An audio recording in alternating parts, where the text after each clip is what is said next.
नमस्कार, आप देख रहे हैं कमोडिटी कॉल। मैं हूं मनीषा गुप्ता। और एक तरफ हीट वेव से काफ़ी हद तक कंट्री जूझ रही है, लेकिन दूसरी तरफ बंगाल की खाड़ी में तूफान की आशंका है, ऐसा कहना है मौसम विभाग का। लेकिन क्या डिटेल्स हैं और क्या इसका मॉनसून ऑनसेट पे कोई इम्पैक्ट पड़ेगा, ये जानने के लिए हमारे साथ हैं IMD के साइंटिस्ट डॉक्टर आनंद कुमार दास।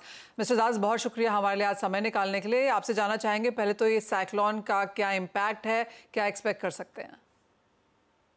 अब तक जो हमारे अनुमान है, जो हमने ऑलरेडी बुलेटिन के जरिए इशू कर चुके हैं, उसमें हम बताया कि अभी तो साइक्लोन अब नहीं बना है।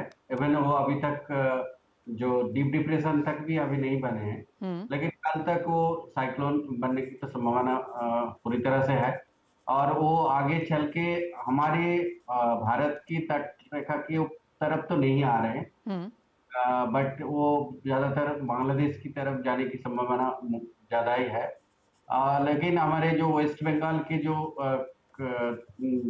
24 परगना साउथ और उत्तर नॉर्थ एंड साउथ 24 परगना जो डिस्ट्रिक्ट्स है, उस जगह पे थोड़ा बहुत इम्पैक्ट देखने को मिलेगा।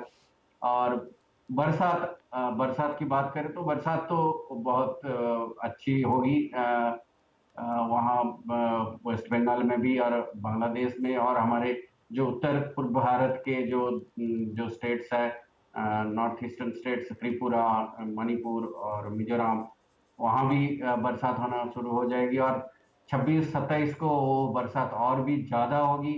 एंड एक्सट्रीमली हैवी रेन जो हम बोलते हैं, वो बहुत ही भारी वर्षा होने की भी संभावना है। ओके, ये है अपडेट। ओके। डॉक्टर दास, क्या इससे कोई इम्पैक्ट पड़ेगा ऑनसेट ऑफ मॉनसून का, या फिर जिस तरह से IMD ने कहा है कि 30-31 के आसपास वो आ जाएगा, 8 से 10 जून के बीच में मुंबई तक हम इसे आता हुआ देखेंगे, तो क्या इनिशियल प्रोग्रेस ऑफ मॉनसून जो IMD ने पहले कही है वो बरकरार है?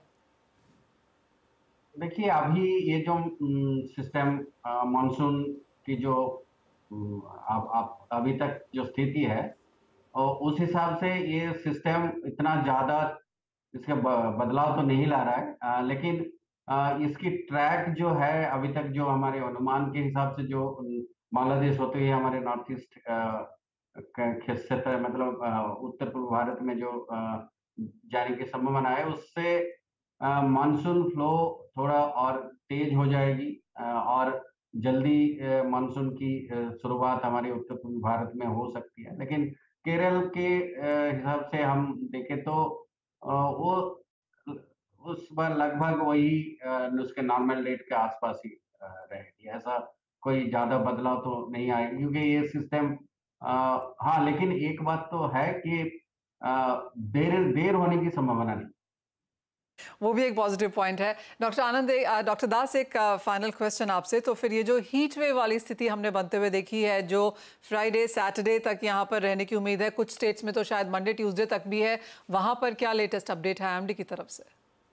देखिए, जो नॉर्थ वेस्ट इंडिया में जो हीट वेव है, उसमें अभी तो इतना राहत नहीं मिलेगी, क्योंकि ये जो तूफान है, ये तूफान बांग्लादेश की तरफ जा रही है। तो इसमें ज्यादातर थोड़ा सा पूर्व भारत की तरफ ही बरसात की स्थिति थोड़ा अच्छी होगी। लेकिन इससे नॉर्थ वेस्ट इंडिया की या थोड़ा सा जो पूर्व पश्चिम भारत की जो तरफ जो गर्मी है, उससे ज्यादा बदलाव नहीं आने की संभावना है।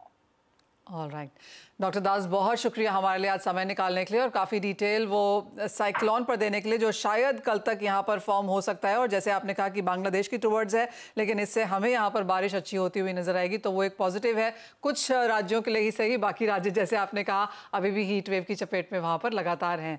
लेकिन इसी के साथ एक ब्रेक का समय है। जब लौटेंगे तो हमारे साथ होंगे इंस्टीट्यूट ऑफ फाइनेंशियल स्टडीज़ के proprietor, technical Q guest faculty Akhilesh Jain. उनसे जानेंगे कि ट्रेडिंग स्ट्रैटेजीज स्पेस में अब कैसी हैं।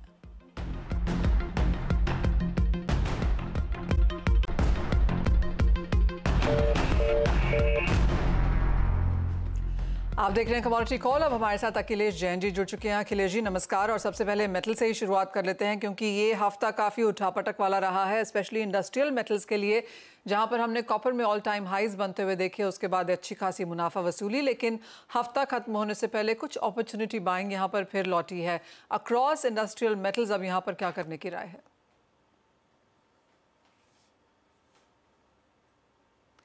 अखिलेश आप म्यूट पर हैं। Hello, am I audible? हाँ जी। जब भी कमोडिटीज में इस तरह का रैली आता है तो under the process of liquidation, because it's a commodity, तो ऊपरी भाव पे हमेशा इस तरह की प्रॉफिट बुकिंग देखने को मिलती है। हालांकि जो मेटल मार्केट का जो फंडामेंटल्स है वो राउंड अराउंड अभी काफी ज्यादा बुलिश लग रहा है मुझे।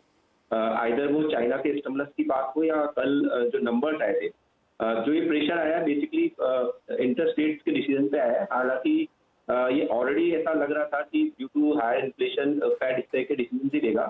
तो मुझे लगता है कि मेटल्स में ये जो मोमेंटम है पॉजिटिव वापस से बना रहेगा और यहाँ से बाजार वापस से बेस बनाता मुझे लग रहा है। लेवल स्पेसिफिक अगर बात करें कॉपर की, जून वायदा की बात कर रहा हूँ बिकॉज मई अभी एक्सपायर होने वाला है। तो जून वायदा की बात कर रहे हैं तो 893, 94 मुझे लगता है यहाँ पर कॉपर एक बार बेस बनाना चाहिए और यहाँ पे आप लेके काम कर सकते हैं। 88 का इसमें स्टॉप लॉस रखें। मुझे लगता है ग्रेजुअली भाव 907, 8 और अगले वीक तक 926 तक के भाव भी यहाँ पे देखने को मिलने चाहिए। एंड जिंक में भी मुझे काफी ज्यादा अच्छा मोमेंटम लग रहा है, पॉजिटिव मोमेंटम लग रहा है। तो कोई भी करेक्शन आता है यहाँ पे फर्दर 1-2 रुपए का, तो आप जिंक को भी लेके काम करिए। इसका जो स्टॉप लॉस है थोड़ा नीचे रहेगा 267.75 का, बट मुझे लगता है ग्रेजुअली भाव 278, 79 के रेंज पे दिखने चाहिए। तो बाय ऑन डिप्स रखना चाहिए। एक पुल बैक दिखता है यहाँ पे मेटल। ऑलराइट, तो एक पुल बैक यहाँ पर देखने को मिलेगा और खरीदारी की तरह ही आपको यहाँ पर आगे बढ़ना है। इसी बीच हमारे पास एक मैसेज भी आया है। समीर भावनगर से लिखते हैं कि सोने का एक लॉट इन्होंने बहुत समय से खरीदा हुआ है, 61,125 के लेवल्स पे अच्छे खासे मुनाफे पर ये हैं, जानना चाहते हैं कि क्या करें। देखिए अगेन ये जो प्रीशियस का मार्केट है, स्पेशली गोल्ड का और सिल्वर, ये round around interest rate decision और इन्फ्लेशन के अराउंड चल रहा है। और हमने 2431 जो इसका क्रूशियल एक रेजिस्टेंस लेवल था ट्रेडिंग का, वहां से हमने एक बार टर्मिनेशन भी देखा। मुझे लगता है कि इसका जो मूवमेंट है फर्दर क्लूज पे डिपेंड करेगा कि फैट ऑफिशियल किस तरह का क्लूज देते हैं। हालांकि अगर आपने यहाँ पर कोई भी बाइंग कर रखी है तो मेरा रिकमेंडेशन है आप इसमें 70,900 का एक बार M6 भाव पे स्टॉप लॉस रख के ट्रेड को कैरी कर सकते हैं। In case of pull back यहाँ पे भाव हमको वापस से 2420 डॉलर के आसपास, यानी अराउंड 73,000 के आसपास हमको वापस से एक बार भाव मिल सकते हैं। तो 70,900 के स्टॉप लॉस से ट्रेड को आप कैरी कर सकते हैं।